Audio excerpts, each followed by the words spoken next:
সালাম এই মেয়ের সাথে। নাউজুবিল্লাহ, এত বড় মিথ্যা কথা বলতে আপনার একবার মুখে পারলো না? মিথ্যা? আমি নিজের চোখে যা দেখেছি তাকে মিথ্যা? আপনি নিজের চোখে ডাক্তার দেখান। তোমার কষ্ট হইতেছে তাই না? না ভাই, কোনো কষ্ট হইতাছে না, খালি খারাপ লাগতাছে। জামাইয়ের সামনে বোরখা পিন্দা থাকা লাগে। আর কয়েকটা দিন ধৈর্য ধরো, সব ঠিক হয়ে যাবে। আর এখন যদি আমাকে চিনতে পারে, আমার দুইজনের বিপদ। কি রে সালাম, তুই রান্না করে কি করিস? না না ম্যাডাম, কিছু করি না, এমনি।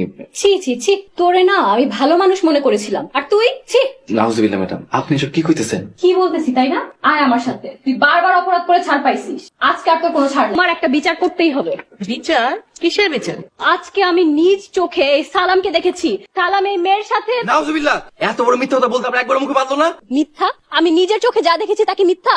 আপনি নিজের চোখে ডাক্তার দেখান। এর আগেও আপনি আমরা চোর সাজায়া আমার নামে মিথ্যা অপবাদ দিয়া সবার সামনে আমরা ছোট বানাইছেন, আমরা শাস্তি দিচ্ছেন। এবার যদি আপনি আবার মিথ্যা অপবাদ দেন, এটা কিন্তু আল্লাহ সহ্য করবো না। ফুপু, আমি সত্যি বলছি, সালামকে আমি এই মেয়ের সাথে রান্নাঘরে দেখেছি। কি করতে দেখছেন আপনি?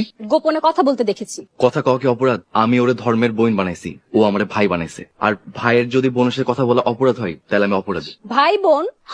সালাম ভাই আমার ধর্মের বোন বানাইছে। দেখছেন, আপনি শুধু শুধু আমার দিকে আসসালামু আলাইকুম ওয়া রাহমাতুল্লাহ। চৌধুরী পরিবারের বড় চৌধুরী সাহেবা কেমন আছে? ওয়ালাইকুম আসসালাম, আলহামদুলিল্লাহ ভালো আছি। আপনি কেমন আছেন? জি আলহামদুলিল্লাহ, আমি খুব ভালো আছি। হঠাৎ কি মনে করে এদিকে?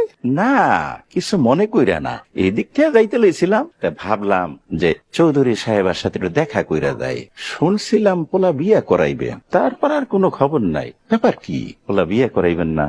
ছেলেটা এতদিন পরে আমি পেয়েছি, অবশ্যই আমার ছেলেকে বিয়ে করাবো আমি। তা আপনি আমার ছেলের ব্যাপারে এত উঠে পড়ে লেগেছেন কেন?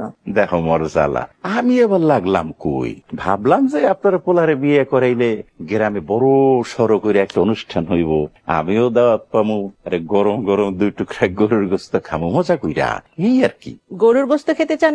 ভেতরে আসেন, বসেন, আমি মিনাকে বলছি আপনাকে রান্না করে খাওয়াবে। না না চৌধুরী সাহেবা, আরে গরুর গোস্ত তো আমার ঘরেও আছে, সেই গোস্ত আরে বিয়ার গোস্ত কিন্তু এক না। পোলারে বিয়া দেন, বড় সড়ো করে অনুষ্ঠান করেন, আমিও একটা আনন্দ ভর্তি করি। আমার ছেলেকে বিয়ে করাবো, অবশ্যই আপনাদের সবাইকে দাওয়াত দেব, তখন এসে যত খুশি আনন্দ করবেন, পোলাও গোস্ত খাবেন। সেই দিনের অপেক্ষায় রইলাম। তবে যা করার একটু তাড়াতাড়ি করে। ছেলে মেয়ে বড় হইলে প্রত্যেকটা গার্জিয়ানের দায়িত্ব থাকে খরচ কাম আদায় করা। মুরব্বীরা কইছে খরচ কামে দেরি করতে নাই। আজ তাহলে আসি চৌধুরী সাহেবা। যাবেন? চা খেয়ে যান।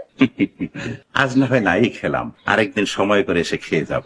আসি। আসসালামু আলাইকুম ওয়া রাহমাতুল্লাহ। ওয়ালাইকুম আসসালাম। কি রে বাবা, বস, কিছু বলবি? বলছিলাম কি আম্মা, এই সব সয় সম্পত্তি আমাকে বুঝিয়ে দাও। বোঝানোর কি আছে, যা সম্পত্তি আছে সব তো তোরই। এইভাবে না, আমাকে সব লিখে দাও।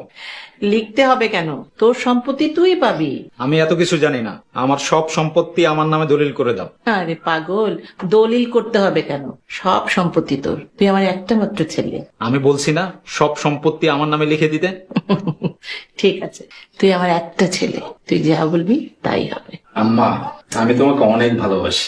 আমিও তোকে অনেক ভালোবাসি বাবা, অনেক ভালোবাসি। ঠিক আছে, আমি রুমে গেলাম।